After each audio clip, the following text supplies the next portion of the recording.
Narito na ang programang One Nutrition, One Nation. Talakayan at balitaang pangnutrisyon at pangkalusugan ng bayan. Napapakinggan tuwing Miyerkules, alas 3 hanggang alas 4 ng hapon sa impilang ito. One Nutrition, One Nation. Masustansyang hapon, mga kanutrisyon. Magkakasama na naman tayo ngayong panibagong linggo para sa episode na siksik sa kaalaman at iba't ibang usapin on all things about nutrition.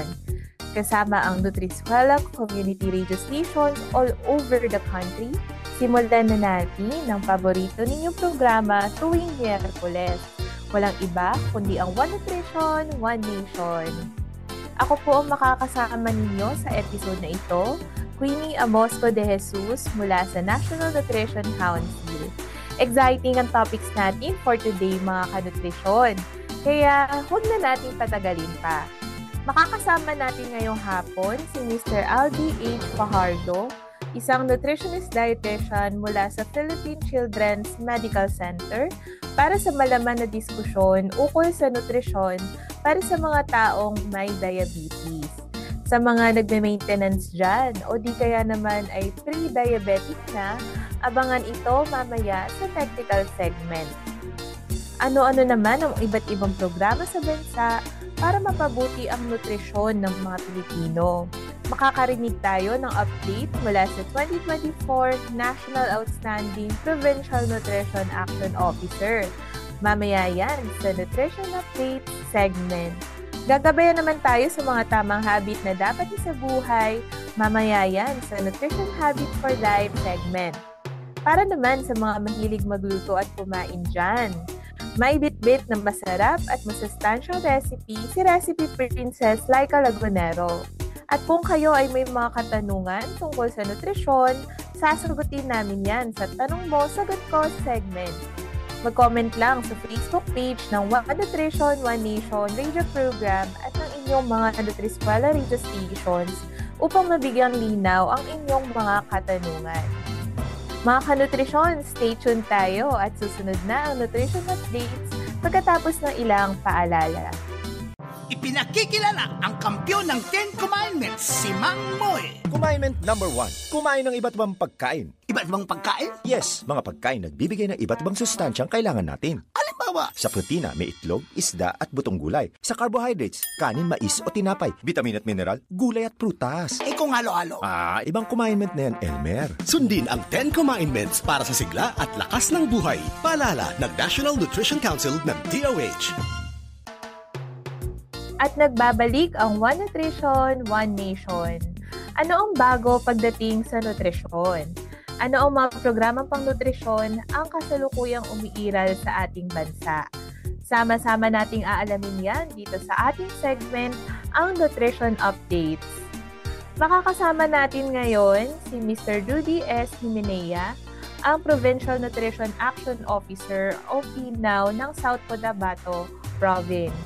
Siya ang ginawaran ng National Outstanding PNAO Award para sa taong 2024 nito lamang nakaraang National Nutrition Awarding Ceremony. So we're very honored na makausap at ma-interview ngayon si Sir Rudy mula sa South Cotabato Province. Kaya wag na nating patagalin pa, mga kanutrisyon. Magandang hapon at congratulations, PNAO Rudy. Salamat po sa pag-unlock ng aming imbitasyon. Magandang hapon, Miss Queenie, at sa lahat ng mga tagapakinig, sa lahat ng bumubuo ng National Nutrition Council, kay ASEC Dayang Hirang, at sa lahat ng tagapakinig. No? It's my pleasure to join you sa interview ngayong araw na ito. Ayan. So, bilang Provincial Nutrition Action Officer, ayan. So, ang una naming question sa inyo, Sir Rudy, ay ano ang naging papel ninyo sa Nutrition Program Management at PPAN implementation sa South Cotabato bilang PNAO? Ang intindihin ng mga tagapakinig natin na ang role ng PNAO is not more of leadership but more of coordination. Hindi lahat ng mga local government units mula munisipyo hanggang probinsya may permanent na MNOW or PNOW positions. So lahat yan ay kadalasan ay parang appointed or added responsibility sa kung ano man meron yung naitalagang PNOW or MNOW. Sa amin dito sa probinsya ng South Cotabato, ako ay mapalad na tinalaga ng aming gobernador, Governor Reynaldo Tamayo Jr. na kanyang PNOW. At alam naman natin na ang sitwasyon ng mga nutrition officers ay hindi ganun kalaki yung mga resources in terms of budget Mm-mm. and in terms of personnel.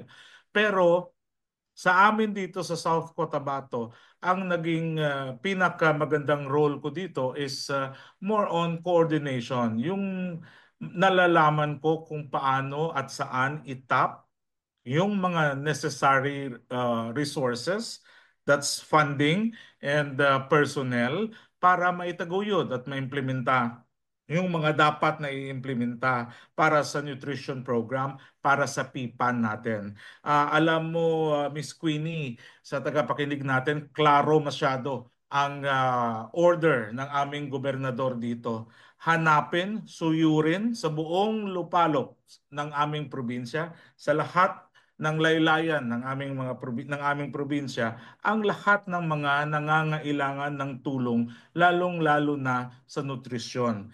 Kaya kailangan naming paigtingin yung coordination sa iba't ibang mga departamento dito sa amin at para maitugunan kung ano man ang dapat na mabigay na serbisyo sa aming mga kababayan, and at the same time malaking gabay na nandyan yung PPAN natin para magabayan din kami sa kung ano yung dapat hanapin, paano yung resources, paano yung serbisyo na may paparating sa mga kababayan natin, lalong-lalo na yung nandun sa mga matataas na lugar. Ang probinsya kasi namin, mga kababayan, is Mm-mm. ano kami, may mga areas kami na bundok masyado na kailangan mong lakarin ng ilang oras or di kaya sasakay ka ng kabayo para marating mo yung mga areas na yon, sitio na yon, at karamihan ay nandun yung mataas na insidente ng malnutrition at stunting. Kaya talagang kinakailangan naming maipaabot yun at hindi kaya ng nutrition program staff lang natin kung sila lang, kundi maganda na lahat kami dito ay tumutugon para matugunan itong problema ng malnutrition dito sa amin sa probinsya ng South Cotabato. Gusto ko po yung pag-highlight ninyo sa word na coordination. Ayan. Para kayong nasa barko eh. Kumbaga, si Kapitan ay ang inyong governor, tas kayo po yung kanang kamay niya pagdating sa nutrisyon. Kayo yung nagko-coordinate ng mga directives, mga dapat gawin sa iba pang sektor, no? So, Sir Rudy, curious lang ako, no? Paano niyo po in-advocate sa ibang departments, sa ibang units, sa ibang groups within South Cotabato Province na suportahan nila yung nutrition. Kasi isa yun sa mga skills ng isang nutrition action officer. Dapat magaling ka rin mag-advocate para suportahan yung nutrition. Miss Queenie, unique ang role ko bilang Pinaw kasi Provincial Information Officer ako. Oh, Wala ako, to be honest with it, at alam naman ng mga oo, kababayan oo. namin, ng mga kasamahan ko dito sa province, wala akong single background with respect to nutrition per se. No? Kaya yun Mm-mm. nga nasa media ako, mostly administration and media works yung trabaho ko. And I'm the Provincial Information Officer. Prior to me being the Provincial Information Officer, ay Chief of Staff ako ng aming governor, Governor Reynaldo Tamayo Jr. And sa tingin ko malaking bagay yon kasi nga sa nasabi mo na advocacy, and natatap ko kung ano yung mga offices na sa tingin ko ay may resources, of which also member naman ng Provincial Nutrition Committee. Ang kagandahan lang kasi ng main job ko as Provincial Information Officer, parang nakikita ko yung lahat, cut across ako sa lahat na department eh. Nakikita ko kung anong budget ni Provincial Agriculture. Nakikita ko kung anong budget ni Provincial Disaster Risk Reduction Management Office. Nakikita ko yung budget ni Provincial Social Welfare Development Office.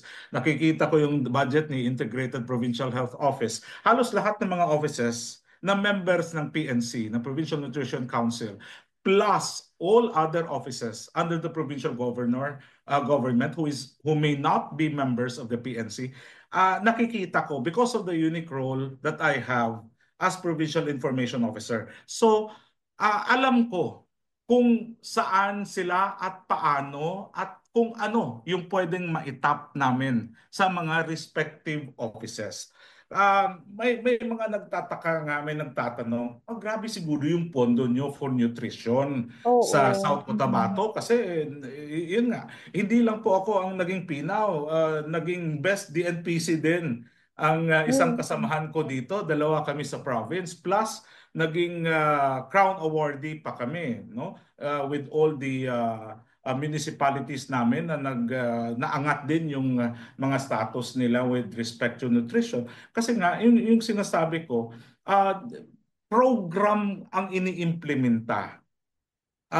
Program in the sense na alam namin, guided kami sa kung ano yung order sa amin ni Governor Tamayo, guided kami sa kung ano yung dapat nating i-implement sa PIPAN, dahil yan yung overall na nakakasaklaw at nakikita kung paano talaga masasabi natin yung nutritional status ng ating mga kababayan. And kailangan lang na itap lahat naman siguro ng LGUs, Miss Queenie, problema sa budget. No? Opo. Kasi tama yun eh. Well, admittedly, maliit lang yung budget for nutrition per se. Konti lang. Pero napapalaki namin yun kasi nakakakuha kami, nakakaambag si PDRRMO, nakakaambag si Provincial Agriculture Office, nakakaambag si IPHO, nakakaambag si PSWD, nakakaambag si Provincial Population Office namin, pati ang aming Provincial Veterinary Office nakakaambag, no? So kasi yun nga, oo, kasi nga Miss Queenie, yun nga, yung unique role ko na nakikita ko kasi kung ano yung mga budgets ng mga different departments as information officer. Kasi nga, like for example, kung example ko lang, no? Provincial agriculturist ako na naging PINAW. Ang tutok ko is yung budget ko lang sa Agriculture. Hindi ko alam Yes. kung ano yung budget ni IPHO, ni PSWD, at saka ng ibang mga opisina. Pero dahil sa role ko na Provincial Information Officer, ay nakikita ko kung ano yung mga budgets. And dagdag pa dyan, Miss Queenie, hindi naman sa pagbubuhat ng sariling bangko, pero I think malaki din yung naging contribution, is member ako ng Bids and Awards Committee. So lahat ng ipapabid ng Lahat ng provincial procurement government, activities. Opo. lahat ng procurement activities ng provincial government, nakikita ko and nababantayan ko kung ano yung pwede kong matap for nutrition purposes. No? Sunod That's doon, great.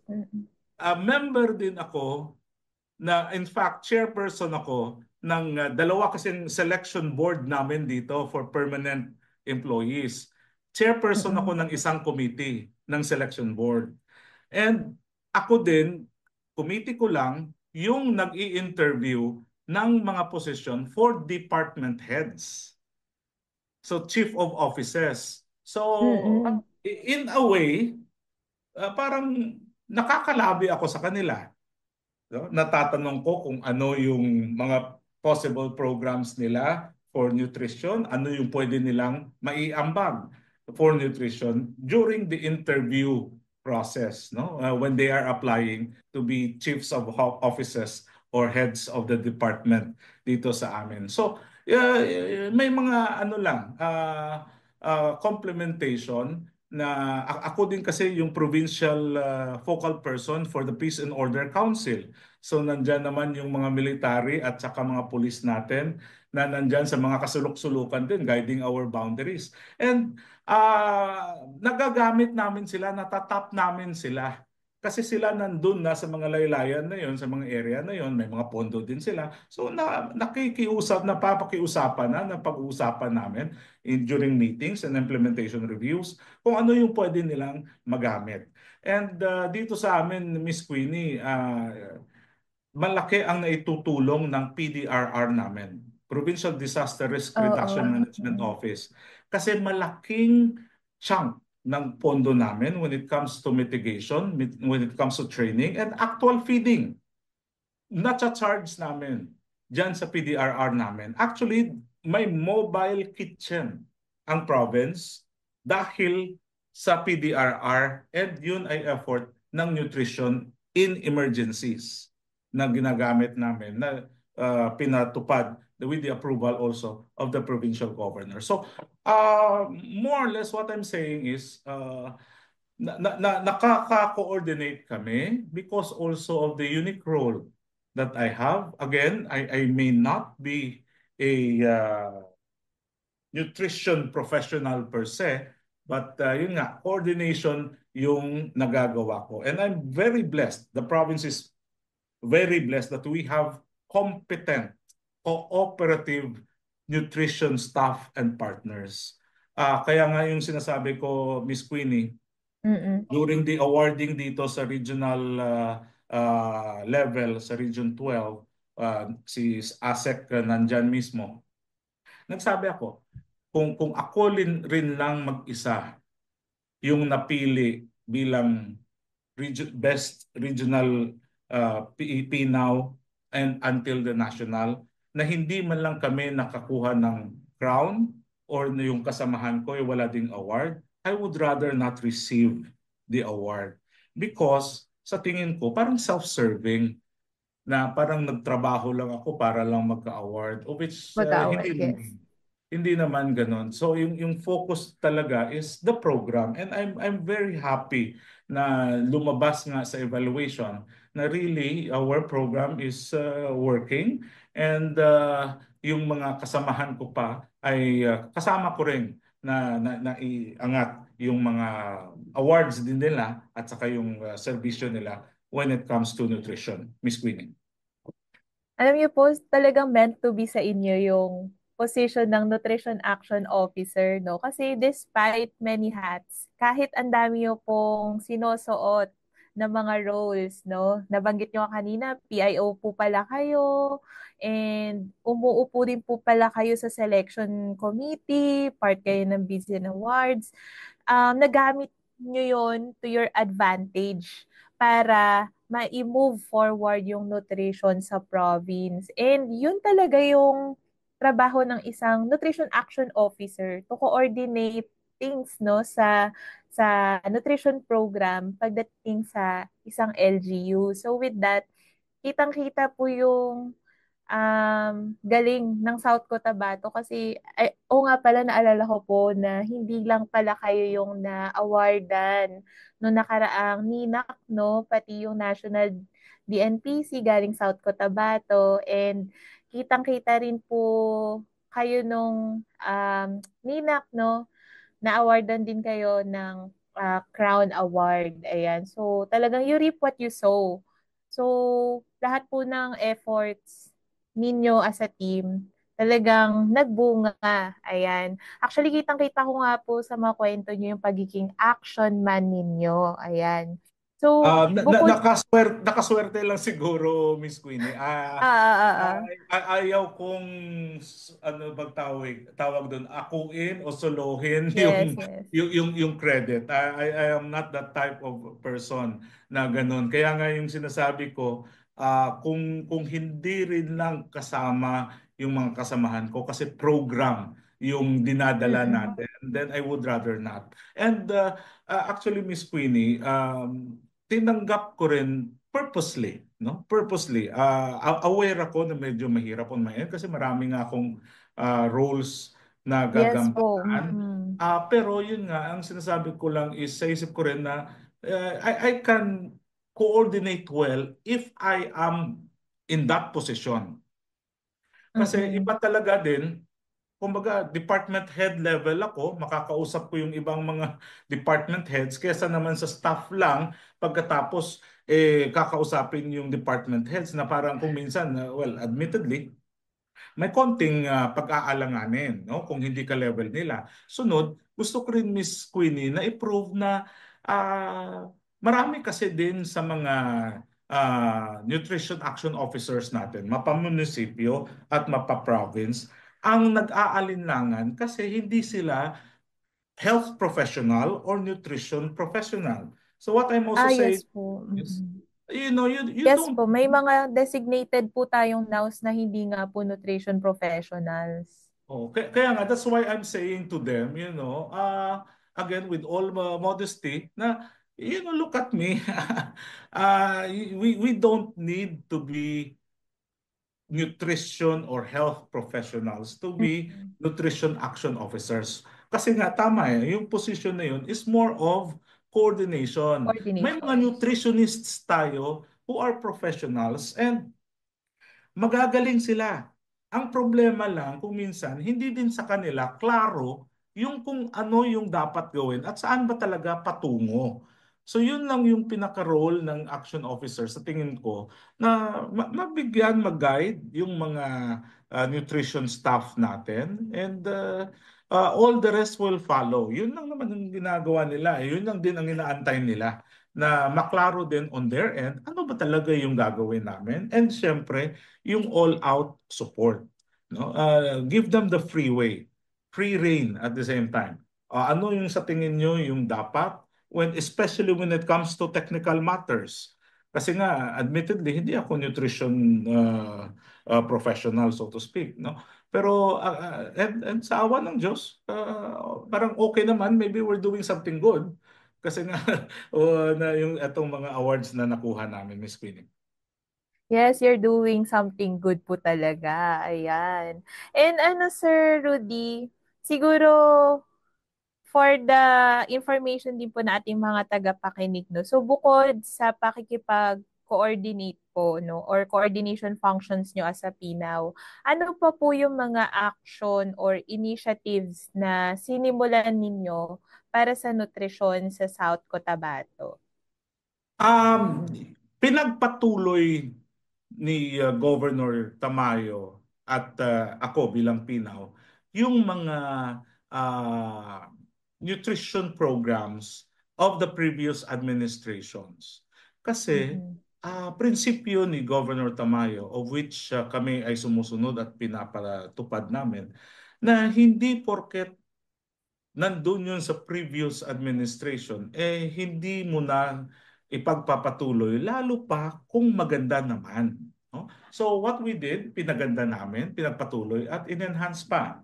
Pero pursuant to the order of the governor na hanapin itong mga bata na ito na severely acute malnourished at saka moderately acute malnourished at saka mga stunted na mga kabataan natin, nagpatupad kami ng programa na RST sa nutrisyon, responsableng pagsagop kag pagtatap in Hiligaynon o responsableng pagsagip at pagkalinga. Pagtatap is pagkalinga o pag-aaruga, no, in Tagalog. So yung talagang pinaka-focus nito is hinahanap namin yung mga SAM and MAM, severely acute malnourished and moderately acute malnourished children through the EOPT results. No?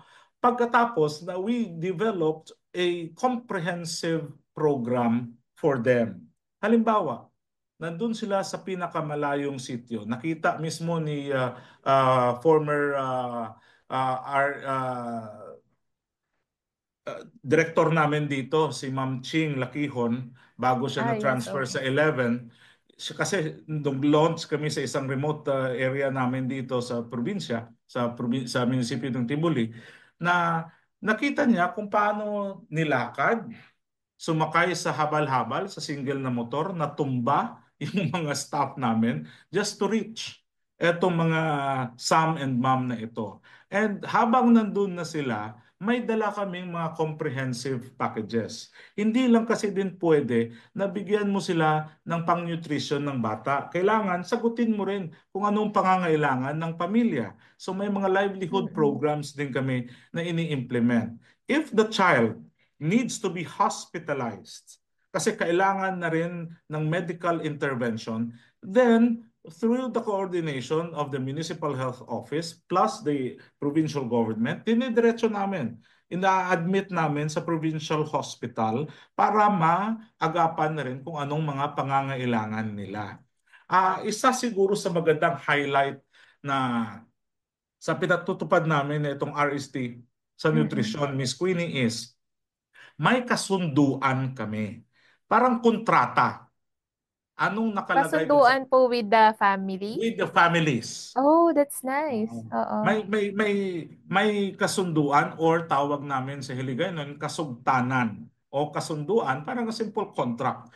Mm-mm. In the local dialect, ang nakasaad lang doon na ako si yung tatay or parent or nanay nung Sam and Mom, and nakalahad doon una yung responsibilidad ng parents.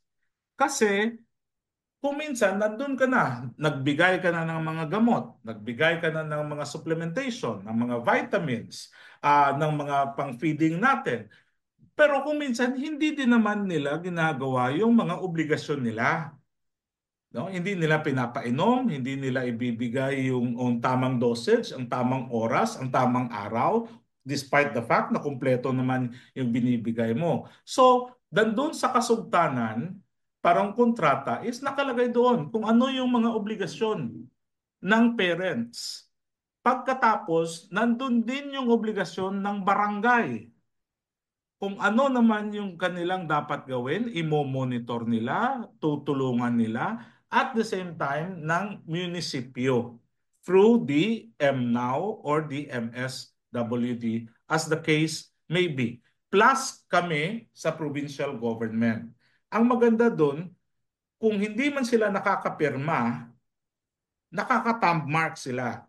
Bakit? Opo. Ang logic doon is sa mga ordinaryong tao, pag may pinirmahan o nag-thumb mark sila, yung feeling ng responsibilidad at obligasyon Yes, exactly. mas bumibigat sa kanila at alam nila na may pinirmahan sila, alam nila na naka-thumb mark sila doon, which is good as signature, may possible outcome pag hindi nila tinupad yung nandun sa kasultanan o kasunduan. And sa tingin naman namin, napakalaking bagay yun. No? Kasi nga, naka-highlight yung responsibilidad. Mas upon monitoring, upon evaluation, nagtatanong kami, kamusta? Mismong mga parents nagsasabi, sir, pinapainom talaga namin kasi may pinirmahan kami. Oo. Malaking bagay. And pati si barangay ngayon, pati mga munisipyo, nagsasabi na sinusunod na rin nila yung proseso ng kasultanan. Yung parang kontrata natin, sinusunod na rin nila in their project implementations. Kasi nga iba yung feeling na may pinirmahan ka, kaysa naman binigay mo lang, picture-picture, tapos. So yung mga ganong mga programs and services na aming pinapatupad dito. Plus, syempre, yung mga nakukuha naming, natatap namin na pondo from PDRR. Isa yun talaga sa malaking tulong on our end. Sa livelihood naman namin, natatap namin si Provincial Agriculture Office, si Provincial Veterinary Office. Kasi dito sa amin sa South Cotabato, may Animal Production and Productivity Center kami kung saan yun yung center na nagpaparami kami ng mga hayop, no? Na kung saan yung ibang binibigay namin for the livelihood para sustainability ng pamilya, doon namin kinukuha. May mga kambing kaming naibibigay, may mga manok kami na ibinibigay. Yung mga legumes naman at saka yung mga vegetable seeds para ma-enhance yung kanilang maging source of protein at saka yung iba pang mga nutrients na kailangan nila, binibigyan din namin sila. Plus, sinasabi din namin sa kanila, part of the kasultanan, na huwag nyo yung ubusin, halimbawa yung munggo, seeds, huwag nyo ubusin, yung iba itanim nyo para ma-replenish pag tumubo na yan, namunga, may maha-harvest kayo para continuous yung mga feeding ninyo o tsaka pandagdag sa nutrition ng inyong pamilya. Yun more or less yung ibang mga ginagawa namin dito sa province ng South Cotabato, Miss Queenie. Kaya po pala kayo naging Crown Awardee. Ayan. Napakaganda po nung programa yung RST. Nagustuhan ko yung pagkakaroon ng contract kasi madalas po yung responsibility ng pag-aalaga ng bata, hindi siya, paano ba, hindi siya ganoon na-highlight sa mga programa natin pagdating sa nutrisyon. Kumbaga, for example, sa PMAM, kapag nakita tayo na moderate tsaka severe acute malnutrition, pagka gumaling na siya, parang nag-e-end na rin doon yung intervention, no?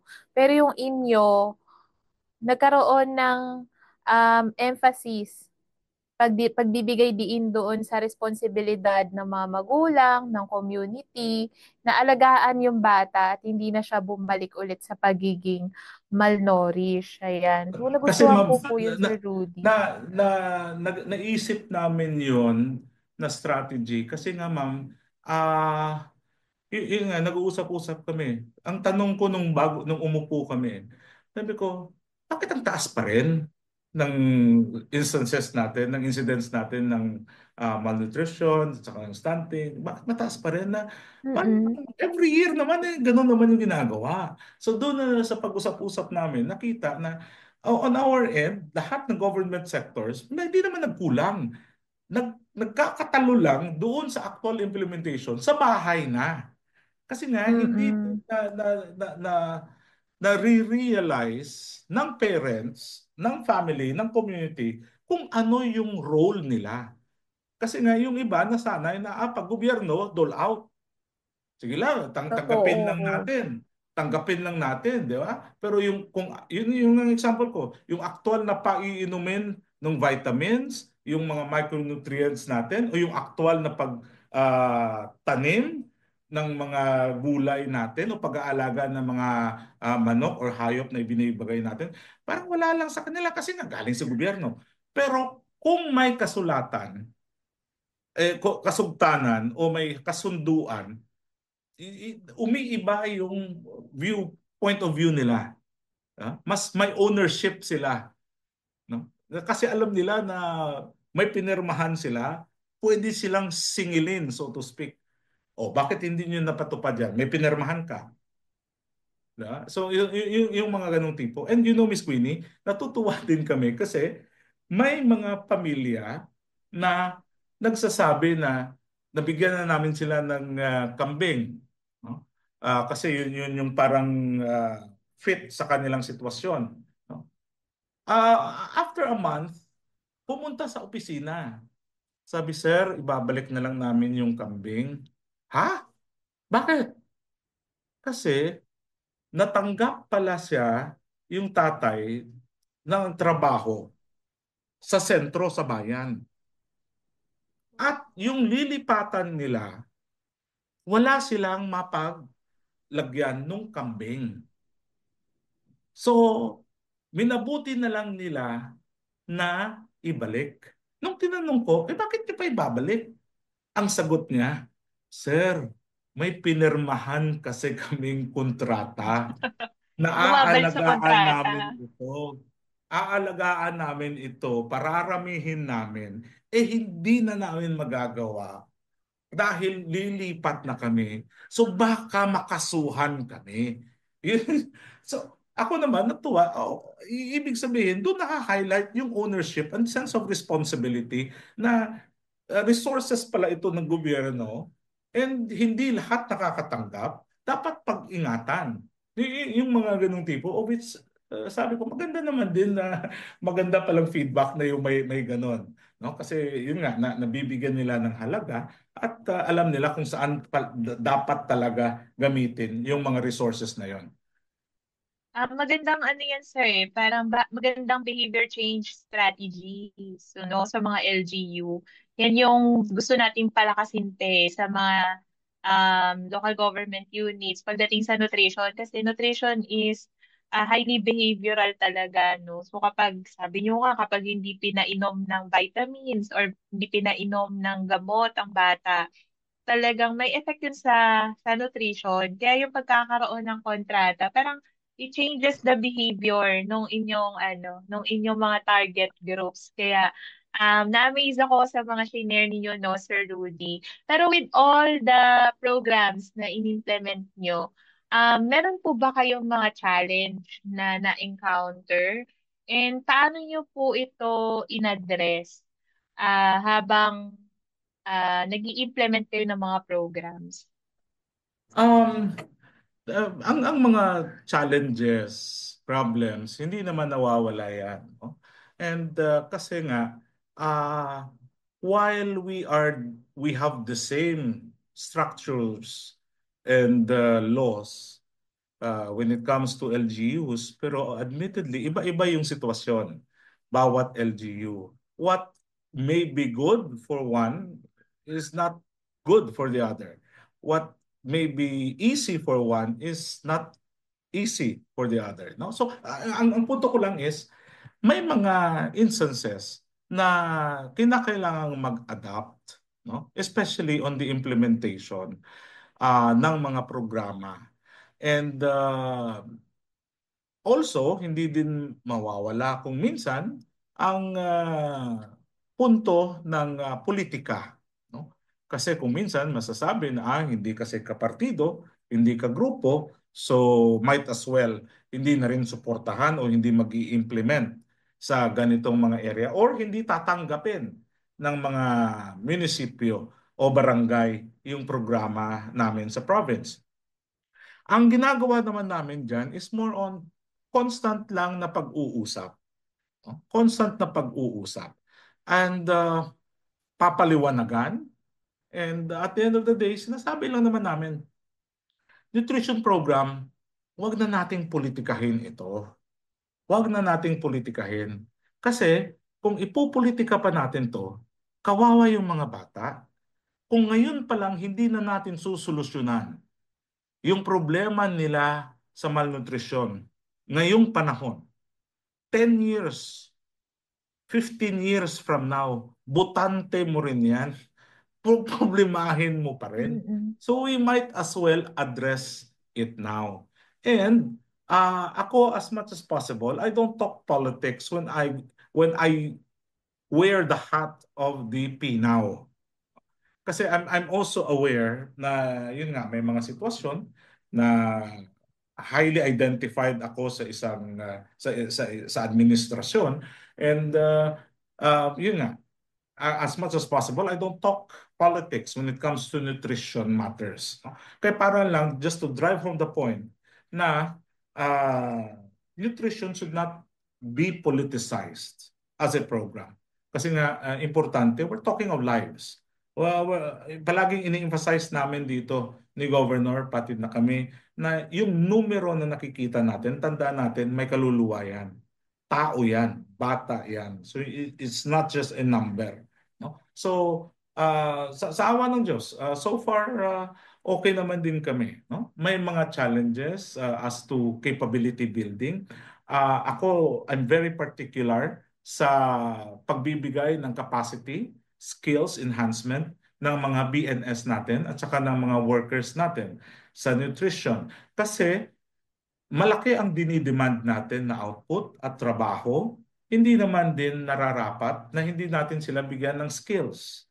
Hindi naman din nararapat na hindi natin sila bibigyan ng upgrade sa kanilang knowledge sa kung ano man yung meron sila dyan. Tandaan natin, yung ibang mga BNS natin ay 15 years in service na. Yung iba 20 years in service. So yung iba dyan, baka hindi pa nakapag-seminar ng panibago. Di ba? So Yun yung mga ginagawa namin. And whenever we meet, I make it a point na nagtatanong ako, anong mga training needs? May training needs assessment. Kasi yun yung isang particular ako. When we ask our workers, our partners to do a certain job, we have to make sure that they are equipped. Equipped sila sa knowledge and skills to do the job plus the resources. Kasi kung pinatrabaho natin sila na hindi natin suportado, baliwala din. Expect that the project or the program will not succeed. Ayan. And masaya naman po kaming marinig na maganda yung communication at coordination mechanism sa loob ng South Cotabato Nutrition Committee. Kaya kung may mga challenge na i-encounter along the way, napag-uusapan at nasosolusyonan. Ayan. So, Sir Rudy, siguro hingi na lang kami ng mensahe. Mensahe para sa ating mga kanutrisyon at kapwa lingkod bayan na nakikinig ngayon. Sa ating mga kanutrisyon, una sa lahat, yung sa mga hindi health and nutrition related professionals, wag kayong mag-atubili. Okay? Napili kayo, na-appoint kayo sa posisyon natin ngayon bilang nutrition workers, nutrition advocates for a purpose. Alam natin na may rason kung sino man yung nag-appoint sa atin or nakikita nila yung kapasidad natin. Kaya just trust in yourself. Next is, isa talaga sa mahalagang dapat gawin natin at gampanan is to coordinate. Talk with partners. Hindi natin kaya ito sa nutrition lang. We need also our partners. And lastly, trust the workers. Ako, with my experience, marami akong trabaho, marami akong responsibilidad, pero hindi mabigat sa akin on the side of the nutrition because of the workers na meron ang province, nutrition workers na meron ang province. Kasi nga, bigyan mo lang sila ng leeway, trust, and support them, and we will be surprised na mas marunong pa sila kaysa sa atin. Mas alam nila kung ano yung mga dapat gawin.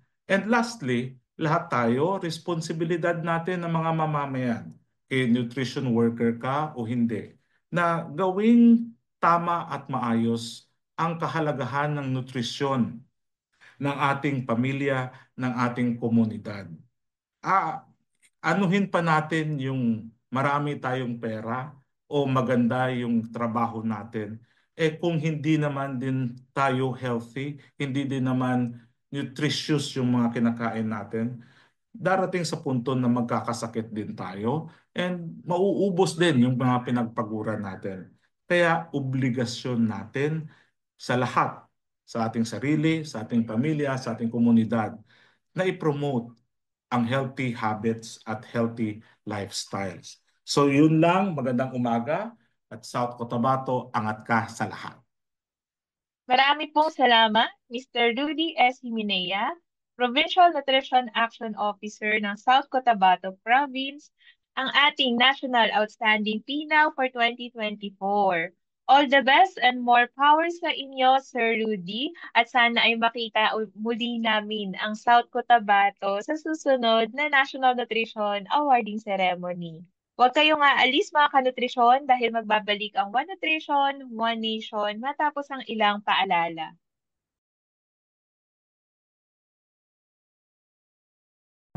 Narito na tayo sa Kumainment number 8. Mang Moy, Hinay-hinay sa pagkaing maaalat, mamantika at matatamis. may tanong po si Miss Josie. Masama ba kung puro prito kinakain? Oo naman, Josie. Isipin mo ang taba at mantikang maiipon sa puso at ugat mo. At dahan-dahan din sa chichirya at soft drinks. Naku, mahilig pa naman ang mga anak ko dyan. Sanayin na sa wastong pagkain habang bata pa. Tumpak, Mang Moy. Sundin ang 10 Kumainments para sa sigla at lakas ng buhay. Paalala ng National Nutrition Council ng DOH. Kayo pa rin ay nakikinig dito sa One Nutrition, One Nation na umiere sa Nutriskwela Community Radio Station sa buong bansa. Ang Nutrition Habit for Life ngayong linggo ay piliin ang kalidad ng kinakain kaysa sa bilang ng calories ng inyong pagkain. Ang iba sa atin, concern sa pagbabawas ng kanin dahil mataas daw ito sa calories. Dapat hindi lang tayo concerned sa dami ng calories o energy. Tingnan din natin ang nutrient quality o dami ng sustansya ng ating kinakain. In other words, quality over quantity, mga kanutrisyon. Mahalagang tingnan anong klase ng pagkain ang ating kinakain. Kasi kahit mababa sa calories ito, kung puro junk food naman, kulang sa nutrients at puno ng unhealthy fats, sodium o sugar, hindi rin yan makakatulong sa ating kalusugan. Ang tip namin ay magdagdag ng high quality food. Ito yung minimally processed at may fiber, vitamins at minerals sa bawat meal. Magdagdag na isang serving ng gulay sa plato every meal. Isabay sa rice ang ilang alternatives tulad ng corn grits at kamote. At piliin ang serving ng karne na hindi mataba. Sa ganitong paraan, mga kanutrisyon, magiging well-nourished din ang iba't ibang parte ng ating katawan. Mula sa puso, bituka, utak, at iba pa. Mga kanutrisyon, kasama nyo kami sa pagsulong ng healthy habit na ito. At yan ang nutrition habit for this week. Diyan lamang kayo at magbabalik ang One Nutrition, One Nation. Walang mintis ang pagpapabreastfeed sa akin ni nanay. Kahit nasa trabaho siya, pinag-iipon niya pa rin ako ng breast milk niya. Ibang klase talaga siyang magmahal. Upang makuha ang 100% na nutrisyon ng breast milk ni nanay, kailangan ng 100% na dedikasyon ni nanay. Sa unang 6 months ni baby, breastfeeding lamang, wala nang iba. Mula 6 months pataas, bigyan din siya ng ibang angkop na pagkain kasama ang breast milk. Nay, salamat po sa tiyaga. Suportahan ang first 1,000 days, isang paalala mula sa National Nutrition Council, DOH. Hindi magiging kumpleto ang hapon natin kung wala ang pinaka-star ng episode na to, ang ating technical segment. Makakasama kayo sa ating makabuluhang diskusyon tungkol sa nutrisyon para sa mga taong may diabetes o sa mga malapit nang magkaroon nito. We're very honored dahil makakasama natin ngayong hapon si Mr. Aldi H. Fajardo, Nutritionist Dietitian 5 mula sa Philippine Children's Medical Center. Ayan, alam ko maraming makaka-relate sa usapin natin ngayong hapon, kaya wag na natin patagalin pa. Magandang hapon, Sir Aldi. Welcome sa One Nutrition, One Nation. Magandang hapon, Queenie, at maraming salamat po sa pag-imbita niyo sa akin.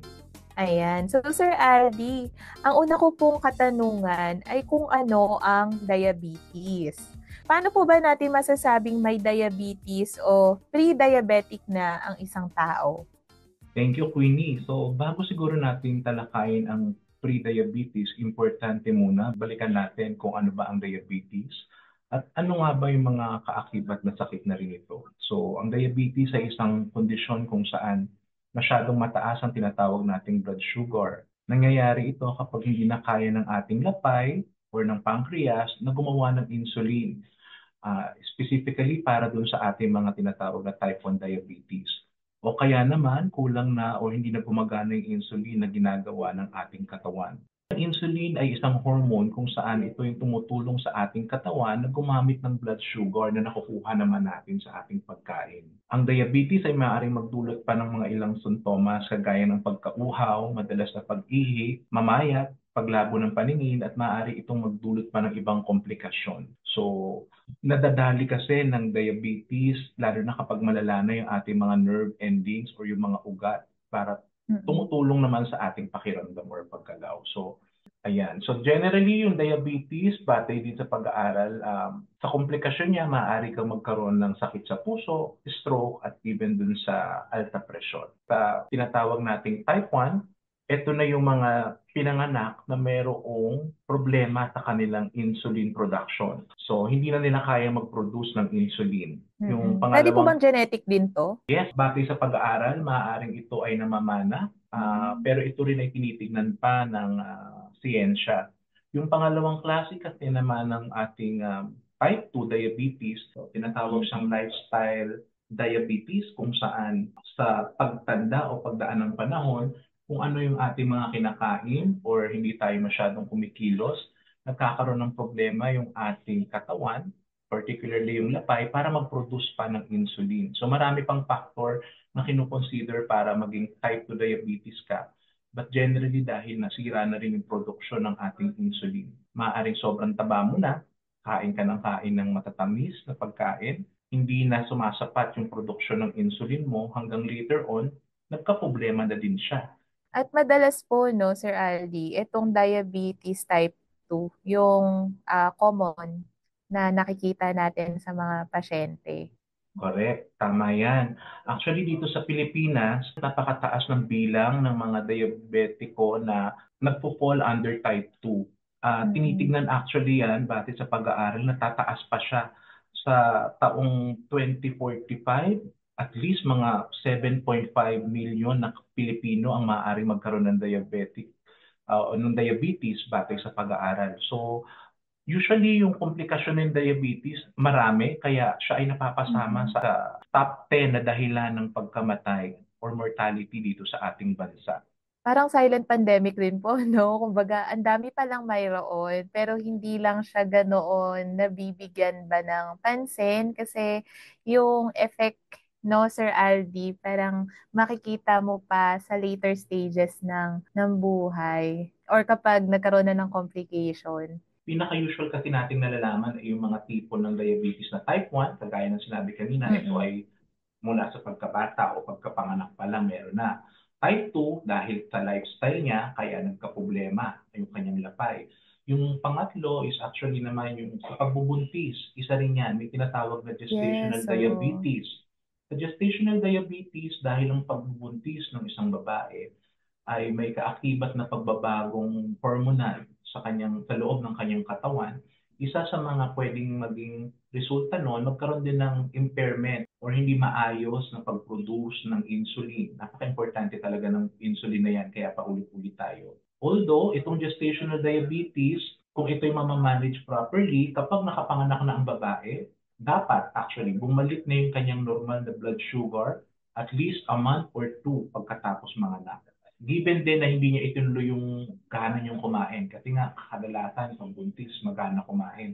So kapag nakapanganak, i-promote natin yung breastfeeding, makakatulong yan para mag-burn din ng fat yung ating katawan, at yung maibigay natin yung tamang energy sa production ng ating gatas, breast milk, makakatulong yan para bumaba yung ating timbang, and then yung satiety din o yung kaganahan ng isang babae kumain, medyo nababawasan.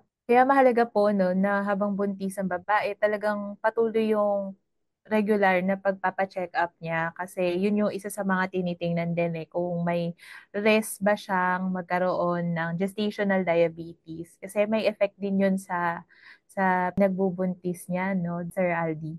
Tama. Sir Aldi, kanina pa natin pinag-uusapan yung term na diabetic. Ayan. So, paano po ba natin masasabi na diabetic ang isang individual or pasyente? Maaari siyang ma-identify ng isang doktor. Kailangan natin ng gumamit ng, kailangan natin ng siyensya para dyan, medisina para dyan. Meron tayong tinatawag kasi na, sabi ko nga kanina, yung blood glucose or yung ating dugo, asukal sa ating dugo. So, meron tayong range na tinatawag kung saan maaring pagbasihan kung ikaw ba ay isa ng diabetic or pre-diabetic. Usually, pag nagpunta ka sa laboratorio at nirequest ka ng doktor, yung blood glucose mo, kasi nag-iiba-iba yan depende doon sa pupuntahan mong laboratory na mga reference point. Pag ganyan ang iyong basihan, yung doktor mo ay monitor ka muna.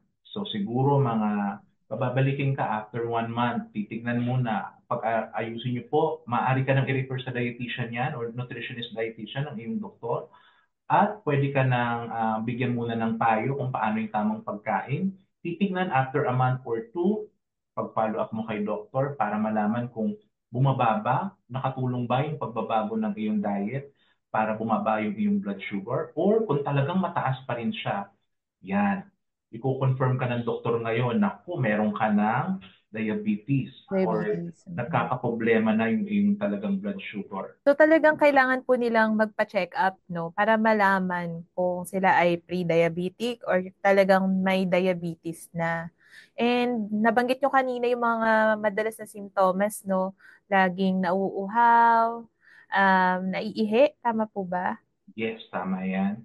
Yan yung Ayan. mga common na makikita natin na dahilan or mga simptomas na meron sa isang diabetic na tao. Actually, yung sabi natin pag-ihi, pamamayat, yung biglang pamamayat. Dati kang mataba pero bigla ka ngayong pumapayat. Akala mo nagiging healthy ka pero mabigat, may kaakibat na bigat yung pagpayat mo. Kasi minsan baka isipin ng iba, mataba sila or mabigat ang kanilang timbang, pumapayat na sila, okay na yon. Actually, kailangan i-monitor natin siya kung paano ba. Paglabo ng paningin ay isa rin dahil nga sabi natin nakaka-apekto dun sa mga nerve endings including yung ating mata. Ayan. So, Sir Aldi, madalas nating maririnig no, na, sa mga diabetes na, ay, hindi ako pwede dyan kasi matamis yan. O kaya naman, kailangan ko daw bawasan yung kanin ko kasi bawal daw sa akin yung marami dahil diabetic ako. No? So, doon pala makikita mo na aware yung mga diabetic patients na malaki yung role ng nutrition sa pag-manage ng kanilang condition. So, malaki po ba ang epekto ng pag-manage ng sakit through nutrition kahit na umiinom na ng maintenance medicine yung pasyente? Yes, Queenie, napakalaki actually. Kagaya ng sinabi mo, common knowledge na ng mga Pilipino, kapag sinabi agad na diabetic ka, so bawal ka agad ng lahat ng matatamis, lahat ng asukal, kumbaga bawal ka na yan. Ngayon kasi, Queenie, meron na tayong tinatawag na parang liberal nutrition or liberalization pagdating sa pagbibigay ng pagkain. Nagiging parte na rin po ng tinatawag na individualization. So, pwedeng ako at ikaw ay parehong diabetic, pero yung nutritionist dietitian, titignan yung specific na condition mo para maiayon sa iyo at maitama yung gagawin niyang programa. So, for example, i-include natin yung pagiging liberal. Kung ako ang tatanungin mo, Sir Aldi, pwede bang kumain ng, how to say, leche plan. Yan, matamis ang leche plan. Ang isang diabetic. Ngayon, dahil liberal na rin tayo dyan, sasabihin tayo, pwede naman, basta kailangan isang kutsarita lang. This is, we are doing this para hindi ma-deprive yung mga tao na mayroong kondisyon or sakit na diabetes. Pero kasi, yung isang kutsarita na yan, na-compute na yan in terms of the overall meal plan. So, ngayon doon na tayo gumagalaw sa ganung aspeto. Hindi na tayo para magsabing, yes, babawasan natin yung kanin mo, pero pwede ka pang kumain ng kanin. So, baka kasi yung iba, sabihin na, hindi na sila kakain ng kanin kasi pinagbawalan ng doktor o ng dietitian. Nako, hindi po yan uso ngayon kasi kailangan mo pa rin ng kanin bilang source of energy. Or else, manghihina ka. Magdadalawang isip ka, bakit ka nanghihina? Dahil ba mataas na yung blood sugar mo, mababa blood sugar mo, or wala ka lang energy dahil wala kang kinain. So, we have to be holistic onto that. Yes, opo. Na may mga pasyente sasabihin nila, bawal daw sa akin yan, sabi ng doktor ko.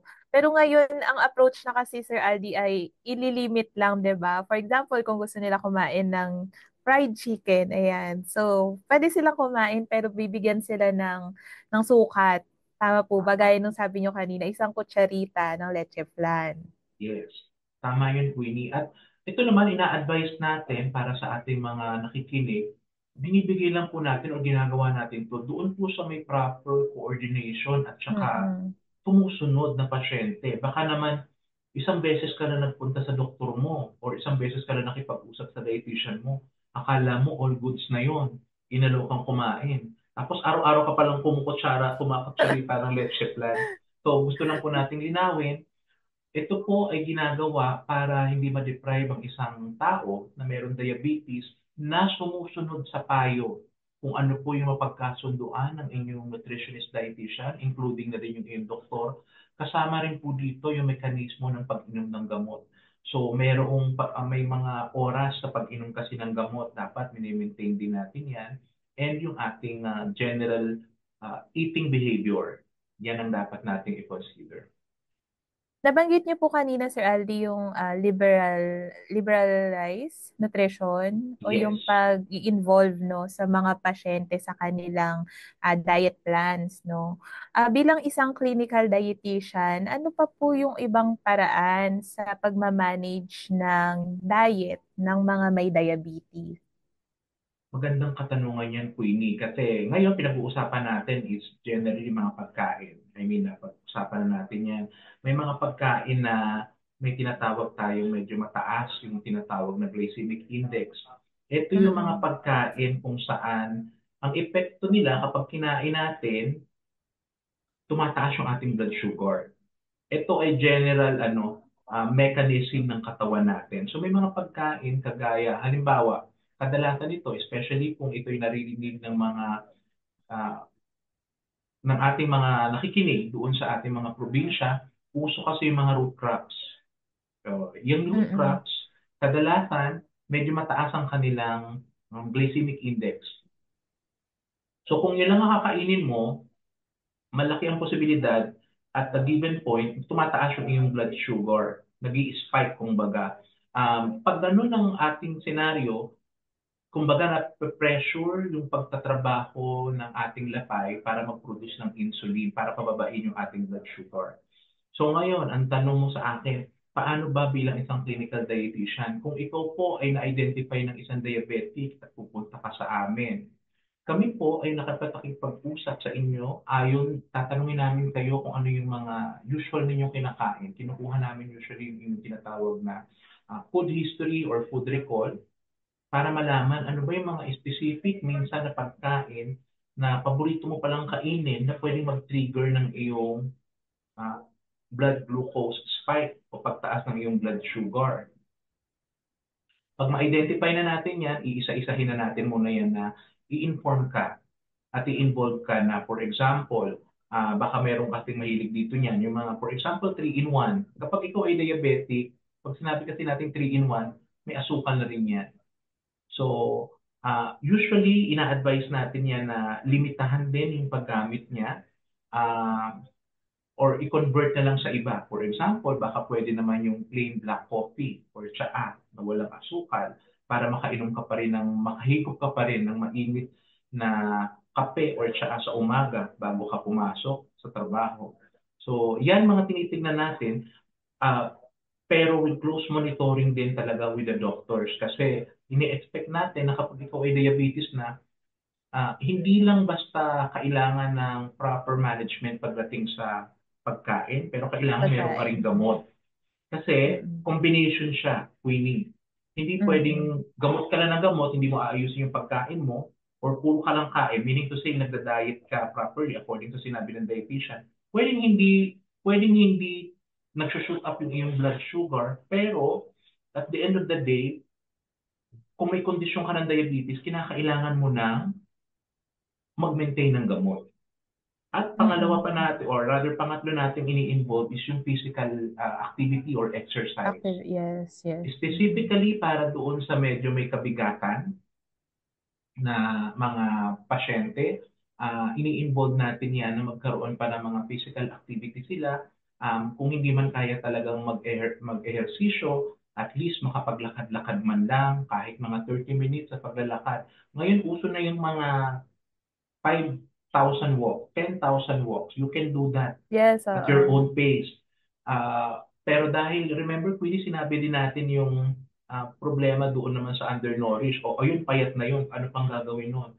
So, kailangan pa din magkaroon ng konting exercises kahit ikaw ay underweight. You can have some resistance training, yung parang, pwede ka rin maglakad. Resistance training yung pag-swimming. Summer ngayon. Maraming pupunta sa paliguan. So, yung pag-swimming is somewhat part of a resistance training. Kapag ito ay nasa tubig or nasa pool, di ba, parang may puwersa, medyo mahirap gumalaw. So, doon ka lang kumilos-kilos, magsasayaw ka sa pool. Yung hindi ka naman malulunod. But generally, we express na ikaw ay magkaroon ng physical activity.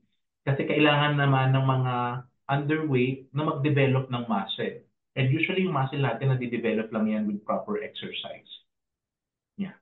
Kaya napakahalaga po talaga na sa mga kanutrisyon nating nakikinig, no, na magpakonsulta kayo sa doktor at sa isang registered nutritionist dietitian kasi talagang tinitingnan yung inyong dieta at kung paano to i-improve base sa kondisyon na meron kayo. So, hindi po natin inirerekomenda yung self-management. Ayan. Kasi yung iba, Sir Aldi, sabihin nila, ay, pagkain lang naman yan, di lang ako kakain ng matatamis, di lang ako kakain ng rice, brown rice na lang ako, ganyan. Pero hindi kasi siya ganun kadali, no?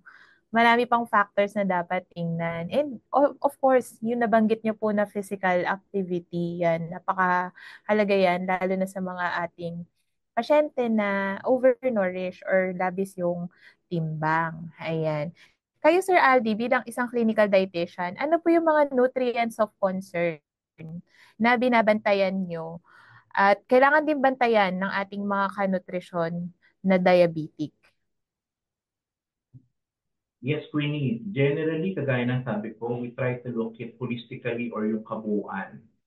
So, tinitignan muna natin yung kanyang yung general intake, yung ilan ba talaga yung nakakain niya. Sa mata kasi ng isang doktor or ng clinical dietitian, bilang yan, number siya in terms of calorie. Ilang calorie ba yung nakakain niya? So, tinitignan natin yung holistic niyan. From there, iisa-isahin natin yan. Meron kasi tayong tinatawag na macronutrients at saka micronutrients. Ang macronutrients, ito yung kailangan ng ating katawan. Kinalakihan na po natin lahat ito, kaya meron tayong proper nutrition education sa eskwelahan pa lang. Ito yung ating Go, Grow, Glow. So, with this, ito yung yung Go Food, ito yung magbibigay energy sa atin. So, usually ito yung pinanggagalingan natin is yung mga kanin, root crops, and the likes. Tapos meron tayong Grow Food, ito naman yung mga sa protina para mag-build ng ating muscle. And then meron tayong Glow Food, usually ito na yung merong mga micronutrients para makatulong na gumanda yung pinaka-proseso sa loob ng ating katawan. Kasama na rin dito yung pag-develop ng ating immune system. So, balikan ko lang, ano ba yung mga tinitingnan natin? Itong tatlong macronutrients na to, yung ating carbohydrates, protina at saka yung fat, tinitingnan natin yan nasa whole. Balance ba yung kinakain niya? Yung pagdating sa carbohydrates, madalas ka pa rin bang kumain ng mga tinatawag na simple carbohydrates o yung sugar na lang, asukal in general.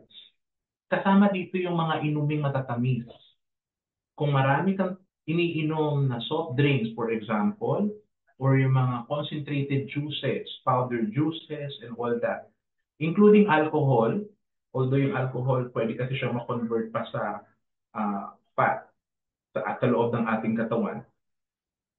Lahat ng ito, tinitingnan natin kung kung hindi balance ito sa ating pagkain, malaki yung posibilidad na magkaroon tayo ulit ng impaired glucose or impaired insulin that produce glucose. Pangalawa, tinitingnan natin sa macronutrients, yung protina din natin kasi nga kailangan meron tayong enough na protina para ma-develop naman yung mga muscles din natin with proper exercise. Kasi hindi pwedeng sobrang taas ng kinakain nating taba, kundi yun, mahirapan tayong i-burn yung taba na yan. So, dito sa macronutrients, yung tatlo na yan, tinitingnan din natin yung micronutrients, specifically yung ating sodium or yung alat. Baka mahilig tayo sa mga sausawan, mahilig sa toyo, patis, yan ang mga common sa atin, bagoong. Baka sobrang dami natin nakakain. May mga tao na actually ang kinakain na nila kanin at bagoong. Dahil paborito talaga nilang combination yan. Pero ang tatlong natin, araw-araw ka bang ganun ang kinakain mo? Or yung mga tao ang hilig, dried fish, tuyo, or danggit, for example. Yun lang ba lagi ang kinakain mo? Kasi maaaring tumataas yung iyong sodium, magkaroon ka din ng problema. Anong problema natin sa sodium? We are looking sodium, lalo na kung ikaw ay diabetic na. Kung ikaw ay diabetic na, yung pagkain ng sodium, pwede siya magdulot ng pagtaas ng alta presyon or blood pressure rather. So pag tumataas yung ating alta presyon or blood pressure, mas mahirap yan para sa mga diabetiko dahil yung ugat ng isang diabetiko, nagkakaroon tayo ng mga block formation. Remember, nagkakaroon ng problema yung mga nerve endings natin. So yung circulation ng dugo is hindi maayos. So mas maraming problema kapag hindi dumadaloy ng maayos yung ating dugo sa katawan. So tinitingnan din natin yung fiber dahil sa pag-aaral nakakatulong ang fiber para i-manage yung sobra asukal na nakakain natin sa sikmura pa lang. Ina-absorb siya ng fiber para mailabas ng ating katawan. So, on the average, kailangan natin ng mga sa normal na adult o sa normal na matanda to at least siguro mga 20 grams. Paano ba natin i-convert yung 20 grams? Combination naman po siya. Kapag nakakain ka ng enough na green leafy vegetables, yung mga gulay na madahon, nakakakain ka din ng mga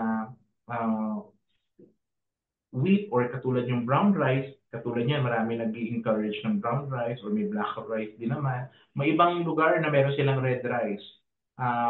For as long as identified na high fiber yung iyong nakakain, nakakatulong itong bumaba yung iyong blood sugar kasi ina-absorb niya o sinasama niya sa paglabas sa katawan natin yung mga sobrang asukal.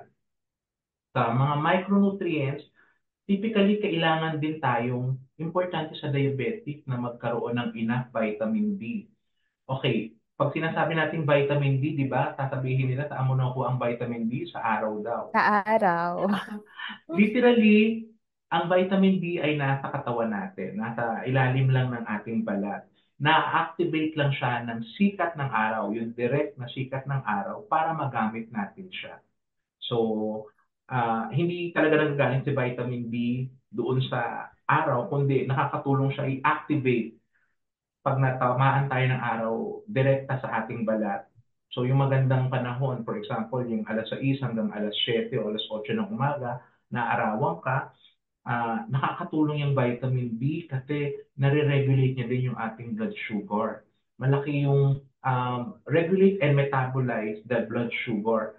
So malaking tulong yan. And paano ba tayo, pag sinabi natin vitamin D at nasa araw, ibig sabihin, nasa labas ka, either naglalakad, nag-exercise. So combination yan na makakatulong sa atin para mas mag-improve or gumanda yung condition natin, lalo na tayo ay isang diabetiko na. Ayan. So, dapat hindi tayo allergic lang sa carbs. Ayan. So, di ba, Sir Aldi, ang daming negative connotation pag naririnig nila yung carbs. Ayan. Pero hindi lang pala dapat yun yung tinitingnan natin. Yung macronutrients as a whole, yung carbohydrates, proteins, and fats. And yung mga nabanggit nyo pa nga po, like yung sa sodium, fiber, tsaka vitamin C. Pero, syempre sa perspective po ng mga clinical dietitians, no, holistic tayo. Tinitingnan natin lahat. Hindi lang tayo nagfo-focus sa mga certain nutrients, no. And yung pag-translate po ng mga diet plans into nutrition education strategies. Ayan. So I think isa to sa mga very interested ang ating mga kanutrisyon, no? So ano po yung mga ginagawa ninyong nutrition education strategies para sa mga diabetic individuals? So paano po nila isasabuhay yung mga diet plans na ginagawa natin sa hospital? Yan, madami-dami yan actually. Marami tayong programa for that. Ngayon, sinabi natin, we're trying to do it individualized according to sa condition mismo ng tao. Kasi hindi naman pwede tayong parehong diabetic, pero pwedeng magkaiba dapat yung maging approach natin depende doon sa kondisyon, sitwasyon ng isang pasyente. So, we always do a personalized meal plan. Kaya nga sinasabi natin, baka yung maging clear lang tayo na kapag sinabi natin, inaalaw naman pala yung matamis. Yun po ay naalaw dahil naisama siya sa personal meal plan na compute siya ng maayos. And that also includes yung macronutrients na sinabi na natin na na-compute na rin or nabilang, yung carbohydrates, protein and fat, yung balance ng tatlong macronutrients na yan ay napaka-importante. And then we're also looking at yung mga tinatawag natin na mga self-monitoring, not just like your blood glucose monitoring, and yung mga lifestyle modification. Open po ang mga nutritionist dietitian to discuss kung ano ba yung mga ginagawa mong activities. Kasi po, kung magsasabi ka ng mga ginagawa mo, pwede ka namin computan ng energy expenditure. Ano ba talagang ginagawa mo? Isa ka bang magsasaka? Mabigat na trabaho yan. Or ikaw ba ay isang nakatayo ka lang maghapon? May mga trabaho kasing ganyan lang. Ganun ang kanilang nature ng trabaho. Di ba? Nag-a-assist. Kasi nakatayo lang sila maghapon. Ilang energy ba yung nauubos nung ang trabaho ay mag-assist kumpara doon sa hard labor? Yan. Makukompute natin yan, makalalaman natin, kailangan mo bang magdagdag ng energy or nakakainin mo or kailangan mong magbawas. Kasi hindi ka masyado nag-exert ng sobrang bigat na trabaho. So, isa yan sa mga kailangan nating malaman bilang isang clinical dietitian at yung cooperation ng ating pasyente or ng ating tinitignan na may sakit or karamdaman. Tapos, usong-uso or ating ginagawa na ngayon, yung collaboration with other healthcare team. We already introduced this with the nutrition care process sa hospital. Dati naman na ito, in-improve lang natin kung saan ginagawan talaga natin na maayos na komunikasyon yung ating healthcare team. So meaning to say, hindi lang dietitian ang makakausap mo dapat makausap ka din ng yung doktor or yung espesyalista, kasama na din yung nurse. Kasi may mga kondisyon kagaya ng para sa mga diabetiko na nagtuturok na ng kanilang insulin. So tinuturo yan ng isang nurse. So importante rin yan. Kung ikaw ay magkakaroon ng sugat, paano siya i-manage? Kasi mahirap magkaroon ng sugat ang mga diabetiko dahil medyo matagal ang paghilom. So, nakakatulong yung mga diabetic educator nating na mga nurse para i-manage yung kanilang sugat. And then, ngayon, usong-uso na rin very active ng ating psychological and social welfare. Kung saan, kung ikaw po ay, lalo na yung mga nakikinig na nasa liblib na lugar, kung kayo po ay luluwas sa mga ospital, for example, I think narinig nyo naman na yung mga programa kung saan tumutulong para mabigyan kayo ng suporta kung ano man ang kakailanganin nyo. Mapagamot man yan or kung kinakailangan nyo ng mga special na treatment, ito ay ginagawa para ikaw ay mabigyan ng kaukulang pondo para magawa mo yan. Especially para sa mga, for example, ni-request ka ng doktor mo na magkaroon ng laboratory. Kung kayo po ay nasa isang ospital, lumapit kayo sa mga social work. Kung wala pa kayong pambayad o wala kayong kakayahan magpa-laboratorio, maaari kayong matulungan ng mga social work. Sinasabi natin ito kasi sayang yung opportunity. Kung ikaw ay bumaba pa, galing sa bundok, for example, bumunta sa ospital para magpa-check up, at nalaman mo na kung may kamahalan pala or wala pa akong dala o hindi sapat yung aking dala, makipag-usap po sa mga social work. Meron pong pondo at support ang ating gobyerno para kayo ay magkaroon ng laboratorio para lang din makita na kaagad at maagapan. Kasi sa kondisyon ng isang diabetiko or pagiging diabetic, the earlier diagnosis, much better. Huwag na nating palalain. And then kasama din dyan yung mga education support, nutrition education and counseling support. Diyan naman tinitailored na natin ano yung mga dapat mong gawin bilang isang pasyente na may diabetes.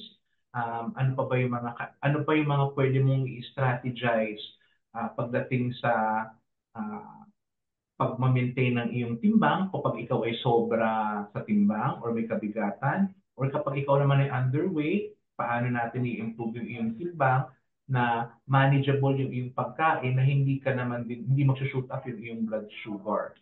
So, all these are being done to prevent further complication. So, ang diabetic po, or ang diabetes, wala naman siya pang lunas. As of this point in time na pinag-uusapan po natin yan, wala ka pong maiinom na gamot or ooperahan and all that para hindi ka na maging diabetic. Once po na ikaw ay ma-identify na diabetic, we have to look at it na panghabang buhay po yung iyong maintenance. Kung gusto nating tayo ay magkaroon ng mas maayos at improve na pamumuhay na walang komplikasyon, kailangan sundin natin ng naayon sa ating doktor at yung dietitian natin kung ano yung ating mga napagkakasunduan o napag-uusapan during the one-on-one consultation po. Ayan. And tandaan din po natin no, na under the Universal Healthcare Law, so talagang inilalapit na natin yung mga hospitals, mga healthcare institutions sa bawat komunidad. No? So wala po tayong dapat ikatakot kung malaki yung magiging gagastusin ng ating konsultasyon. Kasi marami naman pong government programs at programa ang mga LGUs natin para makatulong po sa pagpapakonsulta ng bawat Pilipino. Ayan. So tama si Sir Aldi na kailangan lang nating i-explore, lumapit sa mga social worker para matulungan tayo sa ating medical expenses or mailapit tayo sa mga tamang government agencies, offices para masuportahan yung inyong pagpapakonsulta. Kasi ang pagmamanage talaga ng diabetes ay hindi po ginagawa ng pangsarili lang. Marami pong dapat tumingin, lalo na kung meron na kayong mga komplikasyon. Ayan. Sir Aldi, kanina pa natin pinag-uusapan yung clinical side ng diabetes, no? So how about sa preventive side? Marami na daw ngayong mga nagkakaroon ng diabetes at an early age, no? Pabata daw ng pabata. Parang gaya din sa sa hypertension. So ano pong maire-recommenda ninyo, mga advice, paano natin may iwasan ng diabetes sa murang edad? Lalo na ang daming mga kabataan ngayon ang exposed sa fast food at gadgets. Tama, Queenie. Naalala ko, post-pandemic naman tayo. Pero noong nagkaroon ng pandemic, hindi makalabas ang karamihan, lalo na yung mga bata, na stay na lang sila sa bahay, na wala yung physical activity at usually gadget na lang ang kaharap. Naalala ko, naglabas ng pag-aaral yung ating National Nutrition Survey at nakita pa rin natin, medyo dumami yung mga bata na bumigat. Oo na. Tama. Nailabas yung resulta na yan. At tinitingnan natin na dahil ito ay nangyari ito during the pandemic kung saan bawal lumabas yung mga bata. Hindi given na yun ang nangyari sa ating panahon during that time. Hopefully ngayon ma-reverse natin yan at maingganyo ulit natin ang ating kabataan na bumalik sa paglalaro, yung safe na paglalaro sa mga talagang playground, sa eskwelahan, maging active uli sa lahat ng mga programa na mayroong physical exercises or activities. Usually, ito din yung nami-miss out na ng mga kabataan dahil mas tumututok na sila sa mga gadget or yung mga makabagong panahon na paglalaro. So, ang naglalaro na lang daliri, di ba? Dahil nakatutok na sila sa gadget. Masasabi po ba natin ito na masama?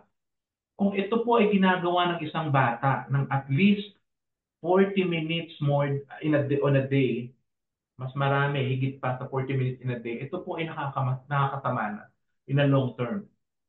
Kasi nababawasan yung kanyang exposure kasi po ang ating mga bata or kabataan in general, ito po ay growing age. At sinasabi natin, kagaya kanina, importante yung protina na kakainin mo para mag-grow ka. Pero yung protina, hindi siya basta-basta pag kinain mo, gagana. Kailangan kumilos ka. Kailangan may gawin kang mga exercises para ma-develop yung iyong growth. Kasi kung hindi ka kikilos, matatambak lang siya sa loob ng iyong katawan at malamang, bubigat ka lang din. Nagiging siyang excess energy na naiiwan sa loob ng ating katawan. So, kailangan nating magamit yung protina na yan. Ang pag-develop niyan ay may kinalaman ng mga physical activities. So, tanong mo ni Queenie, so So sir, paano po ba, o Sir Aldi, paano ba yung mga bata? Maaari ba silang kumilos? Yes, kailangan nilang kumilos. At ito po ay sinasabi rin natin sa ating mga magulang or mga guardian na you have to really control yung paggamit ng gadget. Kasabay po ng pagbabago ng panahon yung gadget, tanggap naman natin yan. Pero kinakailangan din, we have to go back to the very basic kung saan ang mga bata ay nakakapaglaro, nakakapag-exercise, nakakatakbo. We need all these for holistic development ng bata. Dahil kung hindi sila mag-exercise, tapos ang exposure pa nila with junk food. Generally, I would say yung mga sobra-sobra sa energy dahil may pabaon sa kanila or dinadalhan sila ng kanilang parents pag uwi. O meron ka ng burger, meron ka ng fries. Napakatataas po niyan. Yan yung mga energy. Yan po ay mga energy dense food. Ibig sabihin, siksik sa energy. Na kapag kinain mo, siksik sa calorie, na kapag kinain mo at hindi ka kumilos, hindi ka gumalaw, dadagdag yan sa timbang mo. So, malaki din po talaga yung role ng parents, no? Kasi kung ano yung bibilhin nila at ipinasok nila sa bahay, for sure, yun din yung kakainin ng mga bata. So kapag nag-reward sila ng junk food, natural, kakainin ng bata yun. Yes. Tama po na kailangan nating i-guide yung ating mga anak. And ngayon po sa mga eskwelahan para sa mga pumapasok, including na rin po yung ating mga guro. Siguro paigtingin po natin yung ating mga health programs or health education programs which include nutrition. Kagaya nga po ng sinasabi po na ituro na sa atin, bata pa lang tayo at elementary, yung Go, Grow, Glow. Kailangan yan maisabuhay natin para sa mga guro na ma-emphasize doon sa ating mga estudyante at madala nila yan sa bahay. At para sa mga magulang na alam naman ng Go, Grow, Glow, hopefully po i-implement din natin siya sa ating bahay. Kasi hindi pwedeng kaligtaan natin yung isang parte ng buhay natin, which is ang pagkain, na hindi natin iniintindi ng maayos dahil malaki yung kaakibat niya na problema later on. Kapag sobra-sobra ang kinakain mo, bumigat ka, ayan, malaki ang posibilidad na ikaw ay maging kandidato na maging diabetiko na ayaw naman nating mangyari. Kagaya na sinasabi ko, ang pagiging diabetic po, as of this point in time, ay isang lifestyle related for most of the Filipino, and ito po ay lifetime naman din na. So, panghabang buhay po na maintenance at gamutan ito. So, mabigat ito para sa isang tao at sa pamilya niya. So, pwede pa siyang maipasa, mapamana by genetics. So, yun po yung iniiwasan din natin dahil ayaw naman nating dumami pa yung mga diabetic dito sa ating bansa. Ayan. So, para sa mga kabataan nating nakikinig, sabi nga nila, galaw-galaw para hindi pumanaw. Ayan. Sige po. So marami pong salamat, Mr. Aldi H. Fajardo, Nutritionist Dietitian 5 mula sa Philippine Children's Medical Center para sa makabuluhang diskusyon natin ngayong hapon. Meron po ba kayong mensahe sa ating mga tagapakinig kung paano po mapapanatiling healthy ang kanilang dieta? Maraming salamat, Queenie, at maraming salamat po sa lahat ng ating tagapakinig. Ang National Nutrition Council, pinopromote po nila yung ating tinatawag na 10 commandments. So, sundin lang po natin yun on a general public. So, including po dyan yung pagkain ng iba't ibang, eating a variety of food. And with the proper combination po, makatutulong yan na tayo ay magkaroon ng maayos na growth and development. So, ini-include din po natin, ini-emphasize natin yung ating pag-ehersisyo or physical activity dahil ito yung makakatulong din na ma-prevent pa yung further worsening ng isang kondisyon or maging diabetic tayo. At kahit hindi lang diabetic, even yung iba pang sakit. Kasi kapag sedentary tayo masyado, diyan tayo nagiging lapitin ng mga iba't ibang karamdaman. So ang pagkain ng tama at wasto, ang paggalaw, ang kagaya ng physical exercise ay importante. Piliin din natin na magkaroon tayo o kumain ng mga pagkain na pre-prepared safely. So yung food safety is very important. Yung mga sources ng pagkain natin para hindi rin tayo, huwag tayong kumain ng mga hindi natin kilala or hindi natin alam paano pre-prepare kasi may mga kondisyon kung saan pwede tayo mapunta pa sa ospital.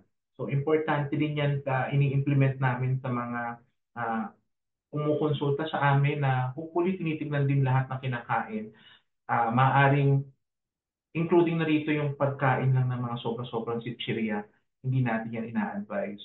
So kung kayo po ay magkakaroon pa ng mga katanungan, marami pong nutritionist dietitian, hanapin lang ninyo po sa inyong mga LGU.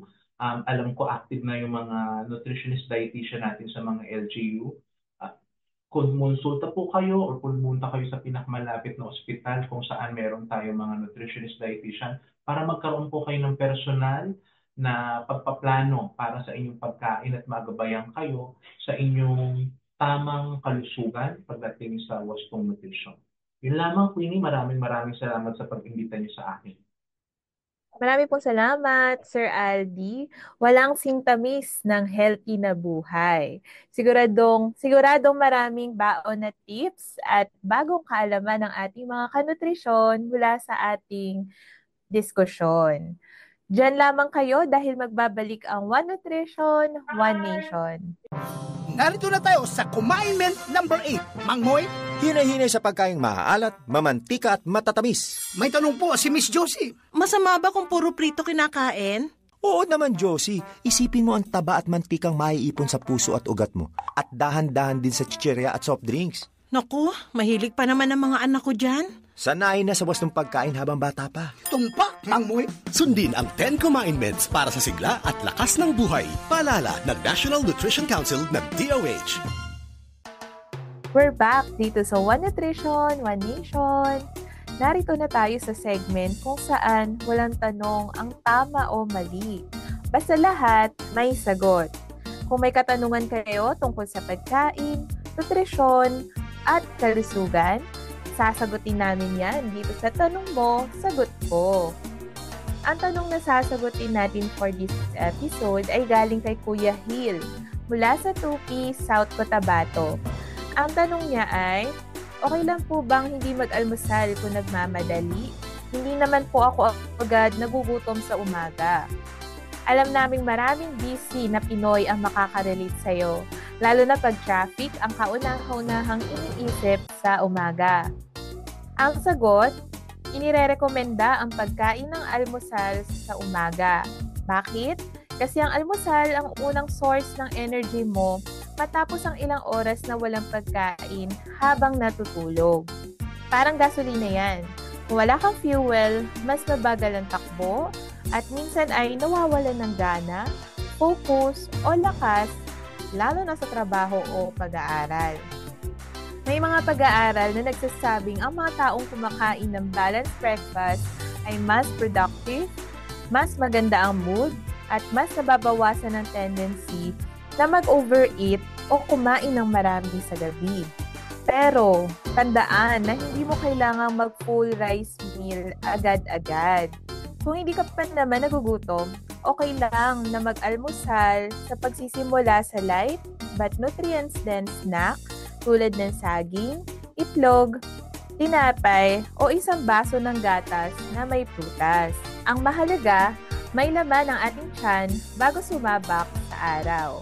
Para naman sa iba pang katanungan, mag-comment lamang sa One Nutrition, One Nation Radio Program Facebook page o sa Facebook page ng inyong mga Nutriskwela stations.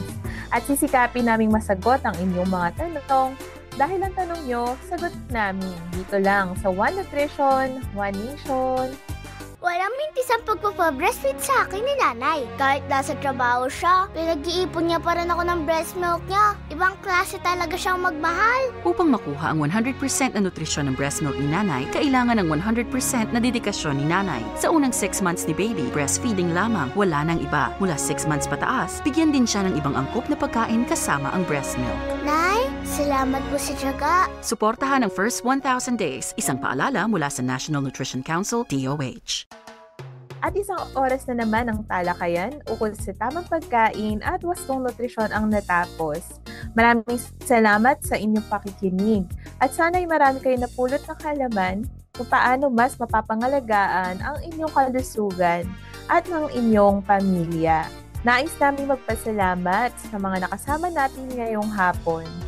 Maraming salamat kay Mr. Aldi H. Fajardo, Nutritionist Dietitian 5 mula sa Philippine Children's Medical Center, ang nakasama natin sa diskusyon ukol sa nutrisyon for diabetic individuals.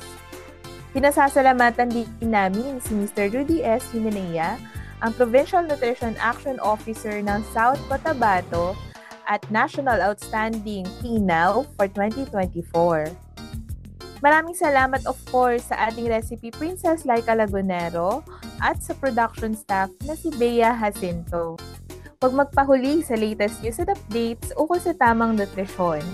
I-like ang One Nutrition, One Nation radio program Facebook page at National Nutrition Council official Facebook page. Isama nyo na rin sa mga laging susubaybayan ang First 1000 Days PH Facebook page para lagi kayong updated sa mga gawain at programa ng National Nutrition Council. Hanggang sa muli, ito po si Queenie Amosco de Jesus na sa tuwing na ay nagpapaalalang sundin ang 10 commandments para sa sigla at lakas ng buhay. Sama-sama tayo magtulungan para sa isang nutrisyong sapat para sa lahat.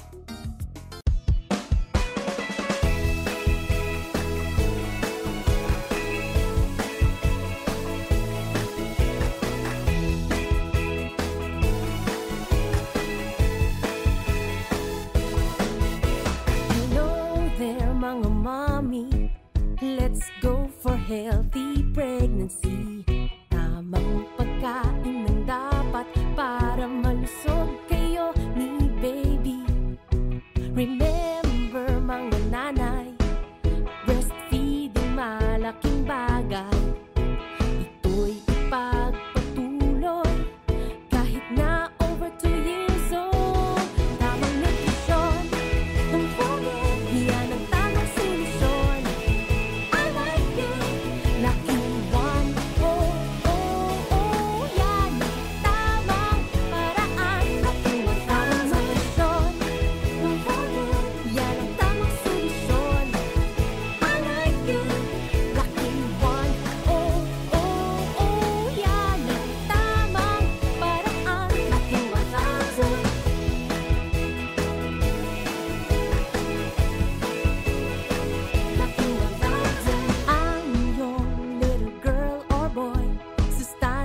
Dapat puno